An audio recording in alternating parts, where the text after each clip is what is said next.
News broke recently that Vice is no longer publishing to Vice.com. They are stepping away from that business. They're going with quote unquote the studio model, which I believe is kind of like the way the film studios work, where they create content and then they just kind of pop it out into other kind of established platforms. And the fascinating thing, before I get your reaction, is I go to Vice.com and check out their site. The last thing they published was a hit piece on the Proud Boys. I thought, this could not be any more appropriate. So what were your thoughts when you saw this story break? Well, with anything weird, you always go, is this malicious or incompetent? Because making the Proud Boys article, a hit piece on the Proud Boys, your last article, says tomes. So if you did that by accident, then you're completely incompetent because you've made a massive gesture here. It was written by this woman, Tess Owen, this empty egg carton, childless hag, who is just consumed with the Proud Boys. It's been her entire career. One of these hate watch journalists that ignores the racism and sexism and anti-Semitism around them and just focuses on white straight males, trying to catch them saying the N-word 20 years ago. That's those kind of careers. They're Bigfoot hunters. They're like werewolf hunters. They deal in myths. They're Ghostbusters, basically. Those shows, those reality shows where they go, did you hear that? Did you hear that? And it's a PA like jingling something upstairs. But I don't know. Did they mean to make that the last article? I could talk about Vice for hours. I like that everyone is taking away from it. They were really cool and awesome. Then they got rid of Gavin, and then they went broke. It's like, yeah, that sounds cool to me. And it's probably the way history will record it in 20 years. Unfortunately, it's not true. I mean, the truth is, when a lot of times when people talk about how great Vice was, they talk about the CNN global news days. That was right after I left.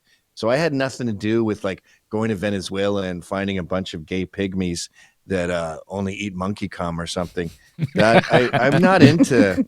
I don't like the rest of the world. So I was never into the whole travel journalism stuff. Like I want the non-Western world. I want God to just take the non-Western world and just push it into the sea.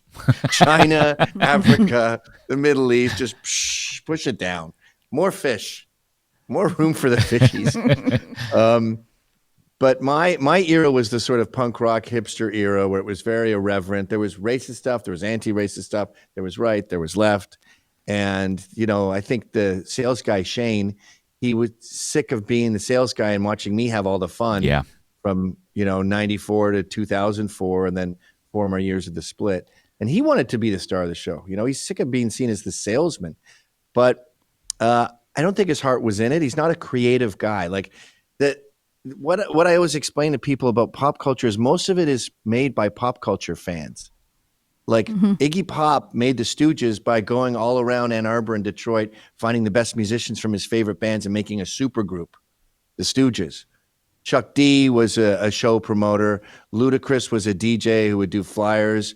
Morrissey wanted to work for NME doing reviews, and then he thought, I'll just be the guy that they do reviews of. The head of what are they called? Gun Club. That was Blondie's fan club. The guy was the head of the Blondie fan club. So I've always been like a culture junkie. And even when I was a young teen, I was trading cassette tapes, hardcore tapes with guys in Britain. And they would send me their local bands and I'd send them my local bands. And we were making zines. And I've always been obsessed with sort of documenting the culture. And even going back in time, like the Proud Boys were sort of based on the mods in Brighton Beach who would fight with the rockers in the 60s. I love that whole aesthetic in Quadrophenia of the mods and the rockers fighting on the beach. It's fascinating to me, those strange cultures of the mods liked Northern Soul, which was like Manchester and Liverpool listening to Motown. And then the rockers liked Elvis and Eddie Cochran. One we're seeing is it was really like English patriots versus Americanophiles. What a weird fight to have on a beach, but okay. So, at home right now, I have all of the Vice magazines leather bound from the very first one to when I left. And no one in the world has that but me. And when we do this show on Get Off My Lawn, I'll be like, okay, this happened a couple days ago. They had a tranny at St. Patrick's Cathedral. I know you already know this story, but I need to say it anyway because this isn't just a show, it's an archive. And I spend a lot of time with, computer nerds and hackers on how are we going to make this immortal? I don't just want it on DVDs or thumb drives. I need it to be in a permanent place where you don't need the Wayback Machine to see what we did last week. And it's complicated, by the way. It's not easy to solidify. You need servers upon servers and all that kind of stuff. So that's what I'm doing. But I think what happened with Shane, and he was the head after me, no matter what anyone says. He lost interest. I think may have been some controversy surrounding him. There was some lawsuit about sexism and grabbing girls' asses, which was never what we were about in my day. My day, it was like a punk rock scene of, girls and guys getting wasted together and hanging out. Before you leave that point, I remember because we were involved in the fashion world in the mid to late 90s, and I did this event. It kind of started the pop-up retail craze, and Magic International hired me to put together a trade show for them. And so it was called The Edge. It was kind of like an off kind of shoot. Oh, I remember going to those trade shows. What year was this? This was 98. And dude, I was probably there. Oh, no, you were. I'm sure you were because I know Vice was there. The reason why I know that Vice was there is because I actually knew Shane and Sarouche back then. And, Vice was kind of like, but I knew of them as the corporate guys. They were like the marketing guys, and right. And because we were kind of, running this trade show, we kind of curated it. So it had like, Paul Frank and 555 Soul and all these kinds of like, yes. Those kinds of brands. And then we'd had the magazines there. So we had Herb Magazine and Vice was one of those as well that was there. And I remember the magazine at that time, everybody knew that you were kind of the creative force behind it, like the personality of it. There might have been some things that obviously other people kind of brought to the table, but we all knew the satirical aspect of it, just the personality of Vice came from you. And Sarouche and Shane were the business guys in our eyes. Now, that might not have been the case. I think that Sarouche has obviously had some other input to it.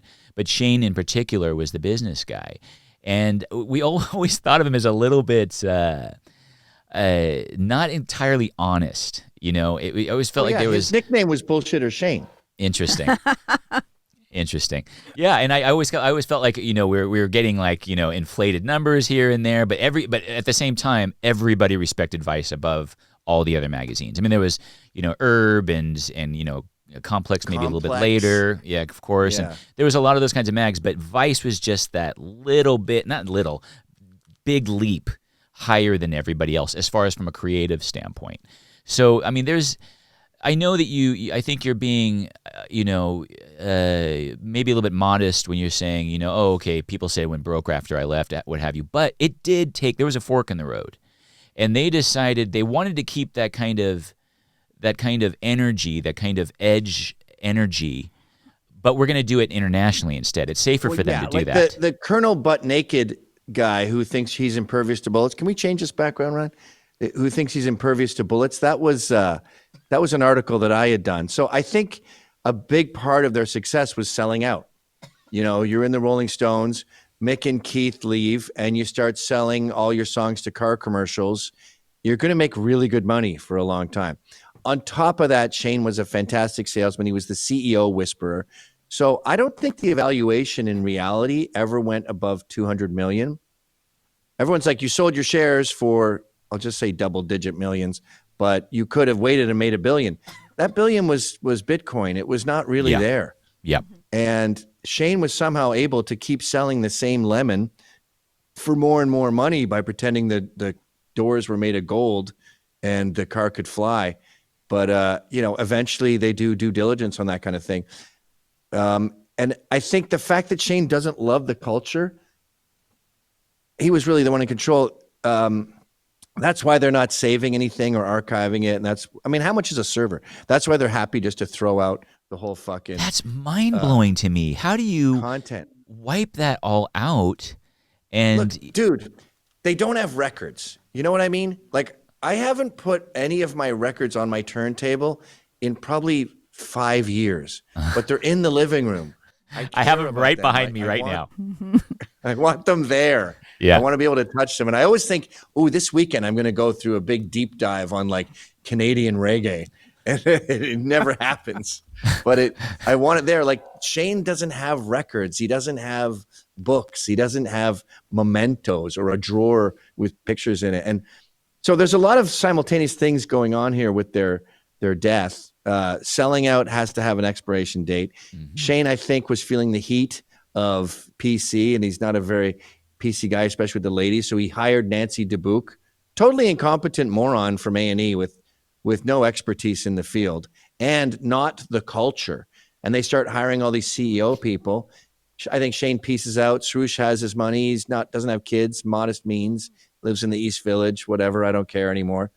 I mean, all Swoosh has ever wanted to do is sit at home and watch movies. So you don't need hundreds of millions of dollars for that. And then I think it ran on fumes and died. And outside of all those other extraneous things, I think one of the best lessons you can glean from their story, and you've seen this before with Tower Records, and this is explained in the movie This Too Shall Pass. The way to have a successful business is to have everyone in the top brass from the grunts. Mm-hmm. They have to have built their way up. Now, Tower Records used to have a rule. If you're the CEO, the head of finance, whatever, you used to stack shelves and literally build shelves for records, every single one of them. Mm-hmm. And they survived disco, they survived CDs, they survived Napster and MP3s. They kept plowing through all that because when a worker down at the bottom was complaining about bullshit, the top brass knew that's bullshit. I've done that and it's not that hard. When they had a legit concern, like it's too hot in the warehouse, they're like, yeah, I remember sweating my balls off in the warehouse. That did suck. Let's fix that. And as soon as they got the penny pinchers and the professionals, they fell apart. Look at Trump's campaign. Trump said, I'm not looking for advisors. I don't need professionals to show me how to run a campaign. That's why he won. You know, the way you accomplish something in America as an entrepreneur is to ignore the experts. And I think that Vice's biggest problem was they started inviting in experts, and that killed what was left of the ghost of the culture I created. Yeah, and it seemed like it went almost towards the end. It was like, right before the bankruptcy, it almost kind of became a pyramid scheme almost, in that some of these top brass guys, I read this article from, briefly after they kind of announced a bankruptcy. These guys are getting $800,000 and they're getting $120-something thousand bonuses 2 weeks before they filed for bankruptcy. 2 weeks. That's like BLM. That's like third. Yeah, exactly. That's like third world kind of. Let's rape everybody and just completely clean out the piggy bank before we end all this. And I felt like that was kind of the direction. I mean, the Vice that I knew back in the late 90s, early 2000s was definitely not the Vice that we know now. And, I see people are kind of like, they're looking at this as kind of okay, Gavin, I'm interested to hear these takes that I'm seeing on it, because what was built and that media property was special, and it turned into something kind of strange. There was still some good media coming out of that. I mean, for example, this whole thing on the Sound of Freedom, and I talked to you about this once, kind of behind the scenes. They did some incredible reporting on the Sound of Freedom and on Tim Ballard in particular, and Operation Underground Railroad. So there was some good reporters there. But at the same time, their business model, I mean, has the media changed so much to where, I guess the question is are we seeing a culture shift here? Because the kind of stuff that they put out on a regular basis was tranny this, meets thruple, this and that and the other thing. Are we seeing now that just doesn't sell? Is the market not for this? Yeah, is that absolutely. Well, garbage journalism doesn't sell, and a lot of that is done by women. Most of my favorite writers are female, but that doesn't mean women can write. They generally are terrible. They generally are too emotional to be distant about the subject. They also don't know how to kill their darlings probably because of maternal instinct. So their articles are way too long, and they get obsessed with, white males and having to get revenge on them. So they do this garbage journalism. Like, who was that girl who doxed Pamela Geller's kids, and she also doxed libs of TikTok? Taylor Lorenz. Yes. Taylor Lorenz, of course. Taylor Lorenz, her journalism was doxing people and ruining their lives. And then she starts crying because there's this backlash against her. And then she's crying more tears because her industry is dying and she's getting fired. And it's like, there's no supply and demand there. Like, good journalism is, we were embedded with MS-13, and most of them live in fear of El Chapo, and they don't like dealing fentanyl. I just made up that hypothesis, by the way. I don't know if that's true, but that's something where you go, holy shit, I had no idea. Thanks for doing that hard work and getting off your ass and like looking into something. But that sort of vicey journalism was just chicks babbling, and there's no demand for that. It's not reliable journalism. It's not interesting. So these dummies, especially with their unions too, and demanding more money. And at one point, I think Vice, the employees wanted to have free healthcare so the trainees could have sex changes for $100,000. So it was a strange combination of like bad leadership and terrible, shitty, woke employees. But one thing I want to say too is Maximum Rock and Roll was this hardcore zine when I was growing up. It might still be around. And they'd have a letters page at the beginning where you could contact people. They'd leave their actual address and you could send them mixtapes. And it helped develop this sort of community of punks where I went to Europe for like 4 months, just squatting and going to various contacts from MRR. And one of the things they would do at the end of the month, I thought this was so cool. They would list exactly what their gross income was, how many copies they printed, what the cost was, distribution, and they showed you their net. They published it. Now, that's pretty extreme for a normal business, but I like the concept. So that was the concept with Vice. It was as transparent as we could afford. No cubicles. Everything was wide open. If someone's on the phone, you can hear what they're doing. I separated editorial and advertising because I think there should be some animosity there. Make it sort of like two teams, right? Like Army, Navy kind of thing. But there was no walls. And then after I left, they not only did they seem to sell out, but they started building their own offices for the top brass. And then you kept hearing about these money problems where people weren't getting paid. And then the top brass were going on these gambling sprees. And I remember talking to an employee long after I left, and he's like, yeah, we went out for this dinner and it was like $400,000 for the dinner. And I realized my bill was like $18,000 with the wine and everything. And he's like, I would much rather have had $18,000. Especially when you get to that level of meal, it's really small. So you're like, it's the worst. $18,000 filet mignon. Oh, we just went to dinner at a place, and I couldn't believe the bill when we got. I mean, what it costs to go to dinner now in like the downtown areas. Oh my God! And on top of that, there was a living wage fee of 4%. So I'm like, wait a minute, fuckers! You charge these exorbitant fees for your meal, and then you're adding on a living wage percentage. I mean, and we ate bugs. Yeah, they literally fed us bugs. We did. There was. And we paid for it. There was an ant. There was an ant appetizer that got thrown in there that I didn't order. It was delicious. It really was. Well, it's the competence crisis in both cases, really. Journalism it fell to the incompetence. It fell to woke garbage, not just at Vice, but across the board. They were so determined to hire trannies and get a female voice. And like, we had that problem at Vice. They were like, it's just you. We need women. We need blacks. Okay. I'm Christy Bradnox. I'm DeShante Jackson. And I just became a bunch of minorities and stuff and women. I wrote 90% of the magazine as different people to make it look like we were this big gang who all had the same voice. But no, it was just my voice. And I think these other companies, they acquiesce in different ways where they went, okay, we'll just hire the best black person for the job, the best, Chinese woman for the job, the best tranny for the job. And you end up with shit journalism that's drenched in agenda.